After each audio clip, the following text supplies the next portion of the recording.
प्रभु आ रहे हैं। 500 वर्षों का इंतजार समाप्त होने जा रहा है। प्रभु अपने भव्य मंदिर में विराजमान हो रहे हैं।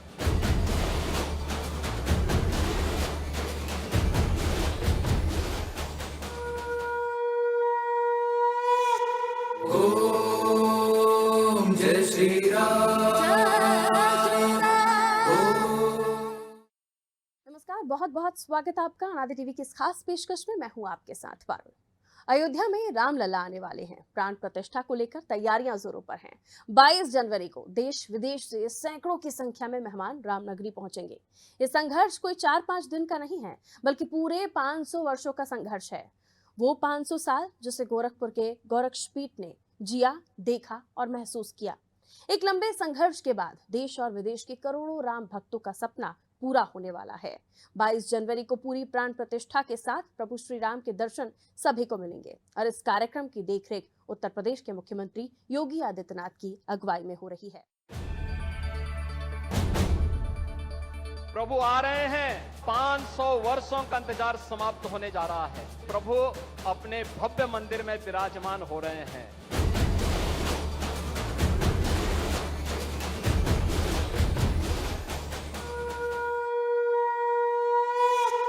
ओम जय श्री राम। पिछले 500 वर्षों से अयोध्या का जो संघर्ष चला आ रहा है वो 22 जनवरी को खत्म हो जाएगा। पूरे प्राण प्रतिष्ठा कार्यक्रम के साथ प्रभु रामलला वहां पर विराजमान किए जाएंगे। इसी क्रम में उत्तर प्रदेश सरकार इस कार्यक्रम को भव्य बनाने के लिए लगातार सभी व्यवस्थाओं को सुनिश्चित कर रही है। उत्तर प्रदेश के मुख्यमंत्री योगी आदित्यनाथ लगातार तमाम जो चीज़ें हैं उनके ऊपर नज़र बनाए हुए हैं। इसके साथ ही अयोध्या में सिक्योरिटी के भी तमाम इंतजाम जो है वो हाई लेवल पर रखे गए हैं। अयोध्या के कायाकल्प के लिए प्रदेश सरकार ने कई सारी योजनाएं बनाई थी जो लगातार वहाँ पर पूरी होती नजर आ रही हैं। इसके साथ ही 22 तारीख को जो कार्यक्रम होना है उसके ऊपर देश और विदेश के करोड़ों लोगों की नजरें टिकी हुई हैं। अयोध्या राम मंदिर ट्रस्ट ने भी अपना पक्ष साफ किया है कि जो श्रद्धालु हैं वो ऑनलाइन प्रसारण के माध्यम से इस भव्य नजारे को देख सकेंगे। अद्भुत, अलौकिक, अद्वितीय राम मंदिर की भव्यता और उसका अलौकिक रूप अब अयोध्या में दिखने लगा है। मंदिर की ये तस्वीरें उसकी भव्यता को साफ दर्शा रही हैं। अब वो दिन दूर नहीं जब करोड़ों राम भक्त अयोध्या में रामलला के दर्शन कर पाएंगे। अपने आराध्य देव को जी भर के निहार सकेंगे, उनकी पूजा कर सकेंगे, उनके साक्षात दर्शन कर सकेंगे।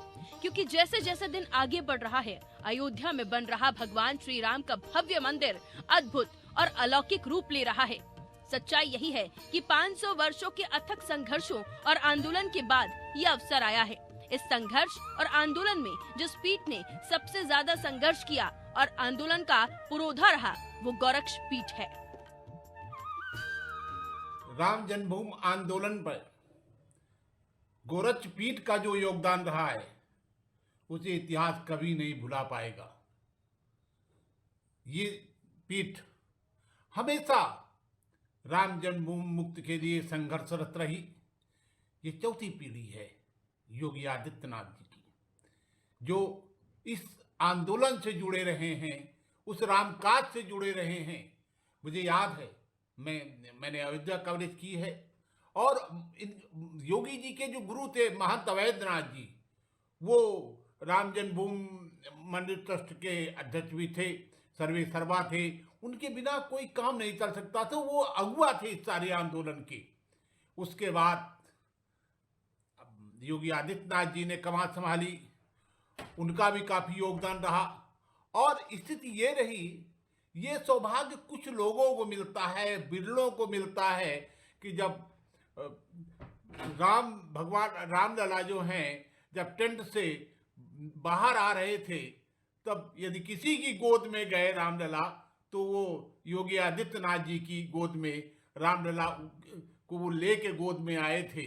तो ये जो उपलब्धि है, ये जो अवसर है, ये जो सौभाग्य है, ये गोरक्षपीठ को मिलता रहा है। और विशेष रूप से योगी जी को तो वो अवसर मिला है कि वो इतिहास पुरुष बन चुके हैं। इस आंदोलन के कारण क्या है कि जिस ढंग से उन्होंने अयोध्या को संवारा है, जिस ढंग से राम मंदिर निर्माण पर उनकी भूमिका रही है, जिस ढंग से वो लगातार दौरे करते रहे हैं, जिस ढंग से विकास यात्राओं का उन्होंने किया है, ये गोरक्षपीठ का योगदान लोग नहीं भुला सकते कभी, वो हमेशा याद करते रहेंगे। जब राम जन्मभूमि मुद्दा की बात आएगी, जब राम जन्मभूमि मुद्दा उठेगा, तो सबसे पहले किसी को याद किया जाए तो कुछ चंद नामों को याद किया जाएगा। उसमें गोरक्ष पीठ भी होगा और इसके साथ अन्य नेता भी है, अशोक सिंघल वगैरह भी रहे हैं। लेकिन गोरक्ष पीठ का जो स्थान है वो जो है पूरे इतिहास में अंकित है, लोगों के दिलों में अंकित है, और ये कोई भुला नहीं सकता। गोरक्ष पीठ के महंत दिग्विजय नाथ ने इस आंदोलन को दिशा दी। इसके बाद महंत अवैधनाथ ने इसके लिए संघर्ष किया। इसके बाद उनके उत्तराधिकारी और मौजूदा समय में उत्तर प्रदेश के यशस्वी मुख्यमंत्री व गोरक्ष पीठाधीश्वर योगी आदित्यनाथ जी ने अपने पुरुषार्थ से इसे इसके परिणाम तक पहुंचाया। इसे भाग्य और सौभाग्य ही कहेंगे कि रामलला ने खुद सीएम योगी को चुना है। 25 मार्च 2020 की सुबह शायद ही कोई भूले जब सीएम योगी ने अपनी गोद में लेकर श्री राम लला को टेंट से निकालकर अस्थायी टेंट में बिठाया था। वाकई ये अवसर हनुमान जी को मिला था जब उन्होंने श्री राम को अपने कंधे पर उठाया था, या फिर 25 मार्च जब सीएम योगी आदित्यनाथ ने उन्हें गोद में उठाया।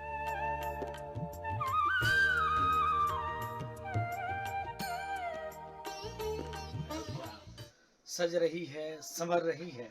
अयोध्या नव्यता, दिव्यता और भव्यता की ओर, टाट से ठाठ की ओर ले जाने में गोरक्ष पीठाधीश्वर पूज्य योगी आदित्यनाथ जी महाराज, जो आज उत्तर प्रदेश के मुख्यमंत्री हैं, एक समय हुआ करता था पूज्य योगी आदित्यनाथ जी महाराज साल में 4 बार 5 बार आते थे, संतों के साथ बैठक करते थे, चिंता और चिंतन करते थे कि कैसे मंदिर का निर्माण हो। इसलिए क्योंकि पूज्य दिग्विजय नाथ जी महाराज ने जो अलख जगाई, लौ जगाई, जिसको लेकर पूज्य अवैधनाथ जी महाराज संतों के संघर्ष, संतों की याद, संतों की समर्पण, संतों की सेवा भाव से एक भाव उन्होंने उत्पन्न किया कि अयोध्या जब भगवान प्रकट हुए उस समय में पूज्य अवैधनाथ जी महाराज और अभिरामदास जी महाराज हनुमानगढ़ी से, अशोक सिंघल जी, गिरिराज जी, ऐसे पूज्य संतों ने एक भाव जगाया था कि कैसे मंदिर बने। तो ये कौन जानता था कि आज उत्तर प्रदेश के मुख्यमंत्री योगी जी बनेंगे। लेकिन देखिए भाव उनका, उसी भाव से जिस प्रकार से दिग्विजय नाथ जी ने देखा, अवैधनाथ जी ने जो कार्य किया, काम किया, त्याग किया, तपस्या किया, संघर्ष किया, दबे कुचले शोषित वंचितों के साथ बैठकर छुआछूत को खत्म करने के लिए प्रयास किया, सहभोज करके, खिचड़ी भोज की करके हिंदुओं को एकत्र किया, जगाया, जिसका परिणाम स्वरूप है कि आज अयोध्या में भव्य दिव्य नव और रामकालीन अयोध्या कैसे बनाया जाए। आप समझ सकते हो, सिर्फ मंदिर का ही निर्माण नहीं, मंदिर जो आजादी के बाद जो जश्न मनाया गया था, देश का जब आजादी हुई उस समय का जो भाव था, आज वो भाव उत्पन्न मनुष्य के अंदर कैसे हुई, भारतवासियों के अंदर कैसे हुआ, हिंदुस्तानियों के अंदर कैसे हुआ। ऐसे पूज्य अवैधनाथ जी महाराज, दिग्विजय नाथ जी महाराज और वर्तमान के मुख्यमंत्री योगी आदित्यनाथ जी महाराज ने एक भाव लोगों के अंदर जगा दिया।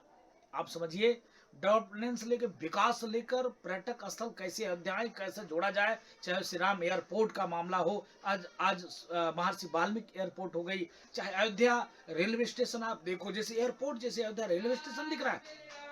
नेता घबराते थे, भागते थे, कतराते थे अयोध्या आने से। आप समझो जिस दिन मुख्यमंत्री बने, मुख्यमंत्री बनने के बाद चौथे दिन अयोध्या आना, राम द्वारे तुम रखवारे होत मांगा बिन पैसारे, हनुमान जी महाराज का दर्शन करके श्री राम जन्मभूमि पर जाना। अब तो महीने में, तब कभी जब मुख्यमंत्री नहीं हुआ करते थे तो साल में 5-6 बार आते थे, अब जब से मुख्यमंत्री हो गए तो महीने में 5-6 बार आते हैं।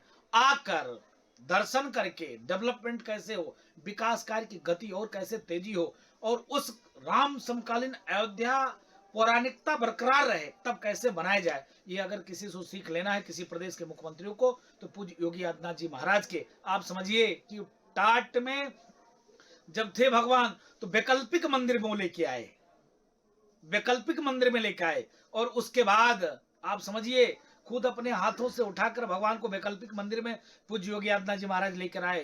रोंगटे खड़े हो जाते थे। आप समझिए टेंट लगे थे, 9 वर्ष टेंट फटे थे, भगवान के वस्त्र फटे थे, साल में एक बार वस्त्र बदला जाता था। उस सांस्कृतिक आजादी के जो नींव पूज्य योगी आदित्यनाथ जी महाराज ने रखा, आज वो साकार होते दिख रहा है। नव भव्य दिव्य मंदिर का निर्माण और दिव्य प्राण प्रतिष्ठा इनके द्वारा होने जा रहा है। बड़े गर्व की बात है। हम उत्साहित हैं, साधु हैं, फिर भी उत्साहित है कि एक संत, दूसरा मुख्यमंत्री, इतना व्यस्तता होने के बावजूद भी, इतनी बड़े प्रदेश में इतनी झंझावात होते हुए भी इतना उनको ध्यान रहना कि अयोध्या के अनुरूप विकास हो। 500 वर्ष लंबे संघर्ष के बाद भगवान श्री राम अपने दिव्य भव्य मंदिर में विराजमान हो रहे हैं। इसके पीछे हम इसके इतिहास को देखते हैं तो अहम भूमिका गोरक्षपीठ गोरखनाथ की भी रही है, जहाँ के पूर्वावर्ती आचार्यों ने बढ़ चढ़ करके इसमें हिस्सा लिया। चाहे वो गौ आंदोलन रहा हो, चाहे वो राम जन्मभूमि आंदोलन रहा हो, चाहे वो अस्पृश्यता का आंदोलन रहा हो, हमेशा से गोरक्षपीठ इस पर आगे बढ़ करके और एक साहसिक कार्य करने के लिए हमेशा अग्रसर रहा है। चाहे वो पूज्य महंत दिग्विजयनाथ जी महाराज रहे हों, चाहे ब्रह्मलीन पूज्य महंत अवैधनाथ जी महाराज रहे हों, और अभी वर्तमान परंपरा के उस समस्त परंपराओं के प्रवाहक माननीय मुख्यमंत्री योगी आदित्यनाथ जी महाराज हैं, जो स्वप्न पूर्वावर्ती आचार्यों ने देखा था, उस स्वप्न को साकार करने का श्रेय और सौभाग्य दोनों पूज्य महंत योगी आदित्यनाथ जी महाराज को प्राप्त हो रहा है। जहां आज समस्त विश्व अयोध्या की ओर देख रहा है, राम मंदिर की ओर देख रहा है। जब जब इसके नींव को याद किया जाएगा, जब जब इसके संघर्षों को याद किया जाएगा, तो हम गोरक्षपीठ के उन पूर्वावर्ती आचार्यों को भी याद करेंगे। और ये भी एक इतिहास का साक्षी बनने वाला है कि परम पूज्य मुख्यमंत्री योगी आदित्यनाथ जी उसी परंपरा के प्रवाहमान परंपरा प्रवाहक के रूप में श्री राम लला को उनके दिव्य और भव्य मंदिर में विराजमान करेंगे। तो जब हम विश्व हिंदू परिषद और बजरंग दल की बात करेंगे, तब हम गोरखनाथ मंदिर और गोरखनाथ मंदिर के पूर्वाचार्यों की भी चर्चा करेंगे। देश और विदेश के करोड़ों लोगों की नजरें अयोध्या में 22 तारीख को जो ऐतिहासिक कार्यक्रम होने जा रहा है प्राण प्रतिष्ठा का, उस पर टिकी हुई है। ऐसे में आज हम ग्राउंड पे उतरे हैं और तमाम सारे लोगों से बात करेंगे कि आखिर जनता क्या सोचती है, क्योंकि उत्तर प्रदेश सरकार का फोकस जो है वो अयोध्या में 22 तारीख के कार्यक्रम को और भी ऐतिहासिक बनाने का है। एक लंबा इतिहास रहा है अयोध्या में संघर्ष का। लंबे समय से जो लोग थे वो चाह रहे थे कि अयोध्या में राम मंदिर का निर्माण हो जाए। तो ऐसे में जो आम लोग हैं वो क्या सोचते हैं, दादा 22 जनवरी को एक ऐतिहासिक क्षण जो है वो आने वाला है। एक लंबा संघर्ष का इतिहास रहा है अयोध्या में राम मंदिर को लेकर, कैसे देखते हैं? 22 तारीख को भारत की सनातन का पुनर्जीवन होने जा रहा है और राम राज्य की जो हम कल्पना कर रहे थे, जो भगवान राम ने जो संदेश दिया था, उनका मंदिर की प्राण प्रतिष्ठा हो रही है। पूरा राष्ट्र उनके भगवान राम में निहित है। तो 22 जनवरी हर घर उत्सव, हर घर दीपोत्सव, हर सनातनी के बहुत बड़ा गौरव का दिन होगा। इतने दिनों बाद जो आज राम मंदिर पुनः निर्मित हो रहा है और 22 जनवरी को जो उसका उद्घाटन माननीय प्रधानमंत्री आदरणीय नरेंद्र मोदी जी कर रहे हैं, वो दीपोत्सव के माध्यम से पूरे देश में करोड़ों करोड़ हिंदुओं के मन की आस्था बहुत ही प्रफुल्लित हो रही है और हम लोग उसके साक्षी होंगे। बहुत ही ज़बरदस्त और बहुत ही अच्छा कार्य हो रहा। मुख्यमंत्री जी आदरणीय योगी आदित्यनाथ जी पहले वो गोरक्षा पीठाधीश्वर हैं, उसके बाद वो उत्तर प्रदेश के मुख्यमंत्री हैं। राम जन्मभूमि आंदोलन में जो महती भूमिका महंत अवैधनाथ और दिग्विजयनाथ से चली आ रही थी, उसको पूर्ण करने के लिए वो एक प्रतिनिधि के रूप में आज उनको एक अवसर मिला है। उस अवसर का मोदी जी के नेतृत्व में, हमारे आदरणीय संतों के नेतृत्व में वो तन मन धन से और उत्तर प्रदेश शासन की तरफ से एक मुख्यमंत्री के नाते पूरे अयोध्या का पुनर्निर्माण कर रहे हैं। और 22 तारीख को प्राण प्रतिष्ठा के साथ एक राष्ट्र का मंदिर भी वो बनने जा रहा है और राम राज्य की कल्पना हमारी साकार होने जा रही है। जब राम लला मंदिर ढांचा गिराया गया था तब मैं मुसलमान था और मैंने खुटार से नखलऊ तक पदयात्रा की थी कि राम लला का अशोक वो मैंने रिहा करवाया था और मेरी इच्छा है पूरी हो गई। राम लला मंदिर बन गया। जोगी मोदी आज कोई प्रधानमंत्री होता नहीं बनवा पाता। मैंने जोगी मोदी को अपनी हृदय से कहते हुए दूसरा जन्म मिले जो उन्हें राम लला का मंदिर बनवाया। प्रदेश सरकार का भी एक लंबा संघर्ष रहा है। इसमें योगी सरकार ने भी एक महत्वपूर्ण भूमिका निभाई है इस पूरे कार्यक्रम में, और इसको और ऐतिहासिक बनाने के लिए कोई भी इंतजाम हो अयोध्या में, उत्तर प्रदेश सरकार उसको प्रमुखता के साथ, प्राथमिकता के साथ आगे बढ़ा रही है। कैसा महसूस कर रहे हैं, कैसे देखते हैं इस पूरे कार्यक्रम को? बहुत अच्छा महसूस करते हैं, और यह सौभाग्य है भारत का कि माननीय नरेंद्र मोदी जी और हमारे जो संत पुरुष हैं, महात्मा जी हैं, उनको ये काम आगे बढ़ाने का मौका मिला है हमारे योगी जी को। और ये बहुत शुभ है कि एक संत ही मुख्यमंत्री है।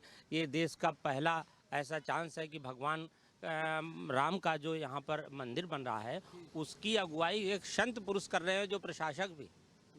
ये बहुत गर्व की बात है, शुभ संकेत है हिंदुस्तान के लिए, जिसमें कि हमारे मुख्यमंत्री जी और प्रधानमंत्री जो काम कर रहे हैं, हम लोगों को बहुत अपार खुशी है। ये सैकड़ों साल के बाद ये हिंदुओं का ही नहीं, सभी धर्म और भारत के नहीं, विश्व के लोग इसको महत्व देते हैं भगवान राम को। विश्व की ये संस्कृति है जो आगे बढ़ने जा रही है। भारत के अलावा अन्य देश में भी जो हिंदू रहते हैं या अन्य जाति के लोग रहते हैं, सब धर्म को मानने वाले, उनके लिए भी एक गर्व की बात है। जिसका ब्रह्मांड में नाम था, हिंदुस्तान में तो छोड़ दीजिए, ब्रह्मांड में जिसका नाम था उसकी अगुवाई नरेंद्र मोदी जी कर रहे हैं। और सौभाग्य है कि एक महापुरुष महात्मा योगी जी उसकी अगुवाई में है। ये सौभाग्य हिंदुस्तान का नहीं है, विश्व का है। विश्व रिकॉर्ड बनने जा रहा है। बहुत बहुत धन्यवाद। दादा, क्या लगता है, उत्तर प्रदेश में भाजपा की सरकार है, मुख्यमंत्री योगी आदित्यनाथ हैं, कोई और सरकार होती तो क्या लग रहा है आपको कि जो अयोध्या में राम मंदिर का जो ये ऐतिहासिक क्षण है ये आ पाता, या फिर इसको आने में भी और लंबा समय लगता? ये विधि का विधान है कि केंद्र में मोदी जी के नेतृत्व में और प्रदेश में योगी जी के नेतृत्व में इन्हीं प्रभु राम की कृपा है। उनकी स्थापना के लिए दोनों एक हुए हैं। दैहिक दैविक भौतिक तापा, राम राज्य काहू नहीं व्यापा। राम राज्य को आगे बढ़ाने के लिए 22 तारीख को राष्ट्र मंदिर भगवान राम जन्मभूमि पर भगवान राम की प्राण प्रतिष्ठा होने जा रही है। पूरा देश उत्सव मना रहा है और भविष्य में विश्व गुरु बनने की राह आसान होने जा रही है। 22 तारीख को अयोध्या की ओर प्रस्थान करेंगे? बिल्कुल प्रस्थान होगा। पूर्व में जो पूर्ववर्ती सरकारें थी, उन्होंने जिस तरीके से अपना इस प्रदेश को और देश को, जिस तरीके से भारतीय संस्कृति को मिटाने का प्रयास किया और लगातार उस पर कुठाराघात किया, अगर दूसरी सरकारें यहाँ पर होती तो आप ये समझिए कि जैसे पूर्व में उनका क्रियात्मक रवैया रहा है, कार्य करने का ढंग रहा है, राम भक्तों पर गोली चलाना, हमारी भारतीय संस्कृति से जुड़े हुए जितने भी ऐसे प्रतीक चिन्ह थे उनको मिटाने का प्रयास करना, तो इस नाते से आज बहुत ही अच्छा है केंद्र में बीजेपी की गवर्नमेंट, प्रदेश में भारतीय जनता पार्टी की सरकार, और दोनों संत, उधर आदरणीय नरेंद्र मोदी जी और इधर एक संत आदरणीय योगी जी, दोनों लोगों के नेतृत्व में इस राम मंदिर का कायाकल्प हुआ। भगवान राम प्रतिष्ठित होने जा रहे हैं। बहुत ही अच्छा है, बहुत ही सुखद क्षण है। दादा, जो युवा पीढ़ी है इस ऐतिहासिक क्षण के लिए, उस युवा पीढ़ी से क्या कहना चाहेंगे? क्या कहना चाहेंगे उस युवा पीढ़ी से? युवा पीढ़ी को सीखना चाहिए हमारे संस्कारों में कितना महत्व है और कितने बलशाली हमारे संस्कार हैं। विश्व में जो भी रिसर्च हो रही है वो आज हिंदुस्तान की आवाज़ को, ज़मीन को, हमारे ग्रंथों को उसके पीछे पड़ी है, रिसर्च कर रही है। तो हम ये कहेंगे युवा पीढ़ी को अपने संस्कार को, सनातन को वैज्ञानिक रूप से भी देखें कि कितना हमारा महत्व है हमारे धर्मों में, हमारे संस्कारों में। तो वैज्ञानिकों का महत्व दुनिया में वैज्ञानिकों का महत्व दुनिया में बहुत बढ़ रहा है, हिंदुस्तान में बढ़ रहा है। तो हमारे युवा जो हैं, इन लोगों को सोचना चाहिए कि हमारा धर्म कितना आधुनिक था, जिस पर पूरा विश्व रिसर्च कर रहा है। और रही बात, आपने अभी कहा है कि अगर दूसरी सरकारें होती तो क्या होता, तो दूसरी सरकारें तो वही करती थी जो पहले भी करती थी। जब पहले भी राक्षस हुआ करते थे धर्म को परेशान करने के लिए, तो राक्षस तो हर समय हुए, हर युग में हुए। तो राक्षस की जब अति होती है तब कोई ना कोई भगवान पैदा होता है। तो इसलिए योगी जी जो पैदा हुए हैं और जो मुख्यमंत्री बने हैं, हम तो यही सोचेंगे कि धर्म के लिए अधर्मियों ने अति कर दी थी, इसी का परिणाम है कि योगी जी यहाँ मुख्यमंत्री बने। तो ऐसा आप जो कह रहे हैं कि क्या होता संभव नहीं था। ईश्वर ने पहले भी दिखाया है, धर्मों में भी आपने देखा है कि जब भी धर्म की नुकसान करने के लिए, हानि करने के लिए राक्षसों ने अंगड़ाई ली है, कोई ना कोई हमारा भगवान पैदा होता। तो इसलिए ऐसा कुछ नहीं है कि कोई भी सरकार रहेगी उसको वो करना पड़ेगा जो धर्म की रक्षा के लिए होता है, और वो ही हो रहा है। 22 तारीख का जो अयोध्या में प्राण प्रतिष्ठा कार्यक्रम है उसके लिए सभी लोगों में भारी उत्साह देखने को मिल रहा है, कैसा महसूस कर रहे हैं? निश्चित रूप से कई सौ साल का जो मतलब एक तरह से जो सनातन का प्रतीक राम मंदिर निर्माण रहा है, वो कई सौ सालों से केवल दूसरे लोगों ने राजनीति की। उस राजनीति में उन्होंने क्या किया कि भाई गुमराह करते रहो, ये होना चाहिए, कभी ताला लगा दिया, कभी ताला खोल दिया, कभी, जबकि अच्छा अपने आप को इस मसले पे वो लोग धर्मनिरपेक्ष कहते रहे, जबकि मेरा व्यक्तिगत मानना यह है धर्मनिरपेक्षता का ही उनको अर्थ नहीं। और ये निश्चित रूप से इतना अच्छा है, इतना मैं कहूँ हमारा सौभाग्य है कि हमें ये देखने को मिल रहा कि हमारे सामने राम मंदिर बन रहा है। 22 तारीख को अयोध्या की ओर निकलेंगे या फिर लाइव प्रसारण देखेंगे? देखिए, हमारे प्रधानमंत्री जी और हमारे दूसरे संगठन के लोगों ने कहा है कि यदि संभव हो तो 22 तारीख में मत जाए, क्योंकि भीड़ काफ़ी, भाई श्रद्धा तो सबकी है, आप भी चाहते हैं, मैं भी चाहता हूँ, सब लोग चाहते हैं, लेकिन क्या है कि हमें उन लोगों का भी तो जो भी जाए तो वहाँ अनुशासित रहे, व्यवस्था ना बिगड़े, और जो नहीं जा रहा तो घर से ही अपने मंदिर से या घर से पूजा पाठ करके उस चीज़ को मनाएं।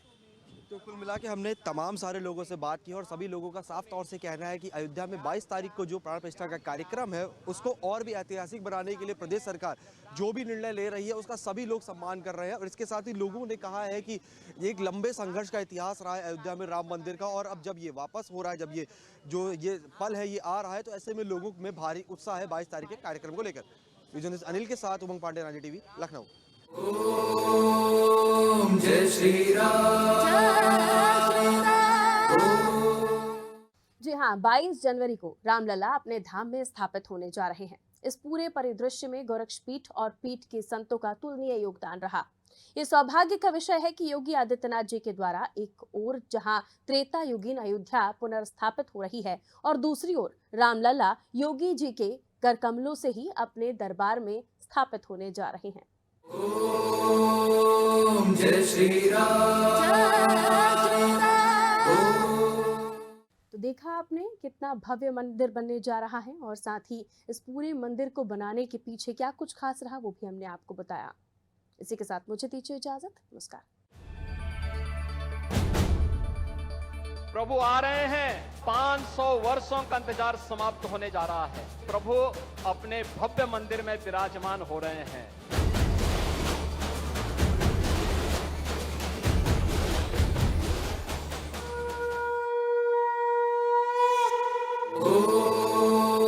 ओम जय श्री राम।